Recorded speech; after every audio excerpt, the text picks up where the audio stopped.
The Odin nerf situation. Yes, we're going to be going over that in this video. Also in this video, I'm going to be putting a poll right at the very start now, which is going to run at the point of recording this video 2 minutes into it. So at the end of the raw recording, it will then be the latter point. And the questions are based on this Odin nerf and May buff situation is: not happy with Kabam doing this to the pre-fight, so stacking the pre-fight, which we'll have a look in a second. And I'm okay with the pre-fight change, but they do the buff justice. Right, so if you're not completely familiar with the situation, last night Kabam put out this little thread here that kind of addressed the problem with the current meta shift of the stacking of pre-fights of Odin. We've seen many videos go out where we've got a 6-star, 5-star, and I'm sure there will be 4-star, 3-star versions that could be played out. But at the moment, it is it's kind of like a bit excessive for the current meta of the game. Either way, let's read on. Prior to Odin's Crystal and Arena release, we are adjusting his kit to ensure fair gameplay. Today, we are removing the ability to stack multiples of the same buff from Odin's pre-fight abilities on a single champion. So lots of aptitude. Everyone's going to use it for the aptitude. Let's face it. Other stuff possibly, but mainly it's going to be for the aptitude side of things. We understand some summoners purchased these bundles, including myself, for Odin support abilities. To make this right to everyone, purchased the Odin preview bundle, and all summoners that receive Odin from his crystals arenas into the future, we are committing to a few things. Firstly, summoners who purchase any Odin preview bundle or crystals from the Black ISO market will receive equivalent number of crystals for their next featured champion next month. So that's good. This may occur after the champion preview bundle has been released. We are committing a tuning buff for Odin quicker than normal.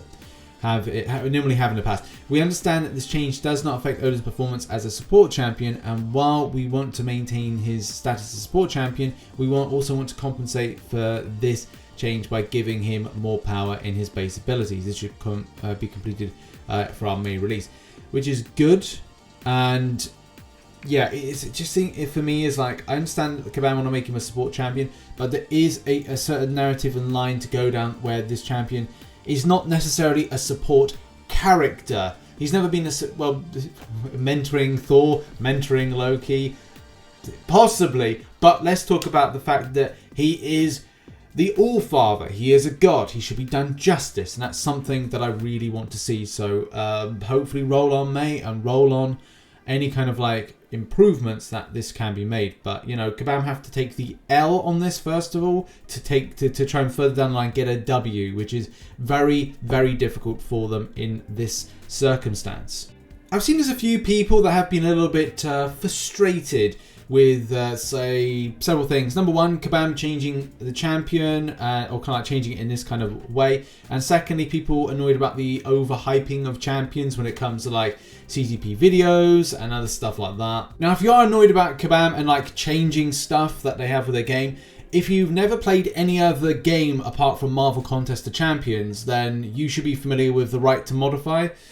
Kabam's terms of service isn't that too different from any other game. Marvel Realm of Champions is exactly the same, but there's other games. Call of Duty, for example. Streamers, content creators, players always shout out guns that are some of the best guns out there. You know, the MAC-10 is a little bit OP, and the same thing with the FAR, the AUG, QBZ has got some kind of like good hype around it, and many others, which then kind of creates the narrative of like, okay, this good gun, people use gun all the time, game developer nerf gun. And unfortunately, like, I'm not here to kind of go like, right, well, that's, you know, there's nothing you can do. But look, you know, this is what's in all games out there, is that developers will change games and they will change the things within them, materials, components, right the way through to hitboxes, you name it, they will change it all the time. If they think that something is unfair or they believe something to be exploitative in their game, they will constantly change it. So if you get annoyed about that, then unfortunately that's in every single video game. But that doesn't excuse the fact that there are some problems that Kabam have when it comes to releasing champions, and as well how they interact with stuff within the game and what is deemed to be fine. I mean, here's an example on screen at the moment. This is a Mr. Sinister video, which is Mr. Sinister does 700,000 damage in seconds, which was all about back many years ago. You were able to put Suicide Masteries on a champion, Mr. Sinister, and even as a 4-star, And this was very early CCP where we got to get champions for review, playing about with our own kind of like champions and stuff. Okay, so we would go and have Suicide Masteries on, and we do like, I think it was like the first like SP1 where we kind of reflect the damage or take the damage that we're taking from Bleed and the Liquid Courage and Double Edge, and we throw it onto the opposing enemy, which literally does that massive, huge burst damage in a matter of seconds, which is just ridiculous. And if you were wondering to yourself, like, did Kabam get the feedback about Odin, about the fact that, look, if you stack all those aptitude buffs, is this okay? And the answer was, yes, it was deemed to be fine. But yeah, when it comes to this being live, then things, yeah, they gotta be changed. It's just, yeah, it's difficult at times to get my head around sometimes where things are deemed to be okay, and then it's like, oh no, this is not okay. But again, it just falls back to that old kind of like terms of service thing. We reserve the right at any time to modify, suspend, or discontinue the materials, the services, or any parts on parts, therefore with or without notice. You agree that Kabam will not be liable for you or to any third party of any such modifications, suspensions, or discontinuation. Yeah, so unfortunately, in a nutshell, hi, we're Kabam, we can make any changes we want, and you're going to have to just put up with it. Anyway, I digress. Let's talk about overhyping. I do agree there is a significant amount of overhyping, but it comes with a positive and a negative. The negative side of overhyping is that, yes, it gets people too interested in a champion, which then down the line could be nerfed, or a narrative of play style, or a narrative of stacking pre-fight ability style, which, let's face it, isn't exactly the most best way to deal with any kind of fighting. I think it's more, for me, I treat it more as an exhibition when you've got 4 Odins and 1 key champion, say Cosmic Ghost Rider and 4 Odins. If it was under that old pre-fight narrative, it just creates like, who would honestly want to do that? There's so many diverse different nodes and things like Abyss of Legends, Labyrinth, well not Labyrinth for Legends, but maybe that would be something to use against. But there would be situations where it just would not be feasible. So we can talk about this whole ability, but then we're looking at the feasibility of it and go, right, so this breaks current meta, but at the same time, is this significant for usage? Yes, no, maybe, don't know. There is actually a positive to overhyping in that these things get targeted early, right? I know, a bit of a weird thing to explain, but look, your time investment, your money, and as well, yeah, just effort trying to get these new champions, which, you know, you're like, oh right, I've now got these champions. It's now months down the line, and they're getting nerfed, as opposed to them being kind of nerfed and targeted now. And that's really the thing, is you going like the Namor situation. When Namor was released in June of 2019, I want to say it was 2019. The champion was just a complete god for a good chunk of the year, and then in December, the champion was going to be under a nerf banner to reduce down, I think it was bleeds, regeneration, and some other aspects of the champion. So, and same thing with Cull Obsidian. But that's the thing, isn't it? You would have invested time and effort to grab these champions and then go, oh, this is great, I've got these forever. And it's like, you don't. It's like a longer period of time you've had to suffer, as opposed to you having to go, right, well, within a month, the champion's been adjusted against the current meta. So this is better to a degree, that this champion has been hyped up and then has been scaled back. But at the same time, you know, I'm not going to say this is great, because it's not. Kabam need to make that effort to kind of go, is this a bit too much? And again, it goes back to like, okay, it's 2 champions a month, 2 new champions a month. Is it a bit too excessive when these elements of changes, improvements, future buffs have to be made to a champion? Let's move on that and talk about the refund aspect to this. So the refund side of things is that you'll be getting these featured crystals for next month's champions, which is not necessarily a good thing, not necessarily a bad thing. Is good Kabam honouring this by giving those that spent money those an option to get the champions for next month, or get a chance. So for me, for example, I will get 10 Cavalier crystals. Actually, no, I will get the one from the Black Item Market, because Black Item Market. So I should get 11 back from this situation. But should players be given refunds? The current refund system is that as soon as you ask for a refund from Kabam, you're then put into negative units, and you have to then buy yourself back out with the credit system, which isn't exactly brilliant.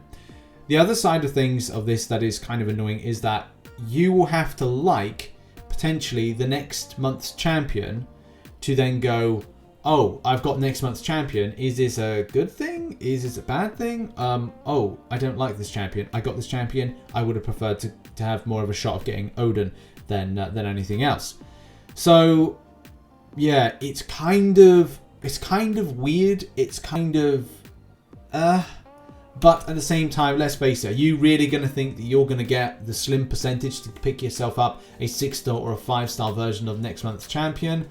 It's not going to be likely, but you do want to get yourself that Odin, especially if in May the character is going to be improved. But if you get something else that's equally as good, then hey, I guess that's a win-win situation. So it's I'd say it's mainly bad than has any kind of like good narrative to this whole kind of like, okay, well, you're not getting a refund by your money, but you are getting yourself something that is a goodwill gesture. My final thoughts on this whole kind of Odin situation is that I don't care so much about the pre-fight. I just want to see a character that I love and a lot of other players love as well be put into this game as a champion that has the abilities that he should have. The ones that are able to interact with mystical beings. If you see my video where I build a Odin buff, so to speak, I have submitted all that stuff to Kabam, and I think they are taking the situation of building a buff very, very seriously. I think in this situation, Kabam also needs to take responsibility for a lot of this stuff. And again, this is the problem of having 2 champions a month. Maybe 1 champion towards the end of the month is best to be rolled out, because it means that there's less build time, but at the same time, maybe there's more focus that could be done on buff champions or buffing champions, which means that, more time testing, not just through CCP, but this is Kabam staff testing the stuff out before even giving it to the CCP. Because effectively, I'm just a person in a room making videos about games. That's it. I like to record videos on Marvel Realm of Champions. I like to record videos on so many other different things and indie games, you name it. But at the same time, it's not my job to do Kabam's job effectively. But I suppose it helps to give feedback. Also, that's just my thoughts on this. I'm happy to a degree about the Odin buff, but there are some stuff that kind of raises questions about how things are tested out. The slight compensation of the crystals is okay. I'm sure a lot of players would kind of go like, look, I'll just take the refund of money, but the problems that happen with the negative credit situation, so there's some not good stuff with that. But in any case, where are people with thoughts on the situation as well? I've been recording this raw segment now before I edit it down, because, I do edit my videos. It looks like in 40 minutes, 230 votes so far, and people have said that 70% is not happy with Kabam doing what he's doing to pre-fights, and the 83% of people saying, I'm okay with the pre-fight change, but they do the buff justice. So I think that's where, I'm definitely at, is that I want to see the character that I love be dealt the correct hand and not be screwed over and having to fold. Marvel Contest of Champions news from yesterday. That was a very cool video. Go check it out, because we do address a lot of the 6-star featured situation, how there's some not good champions in that one. In any case, thanks for watching. See you soon. Bye bye.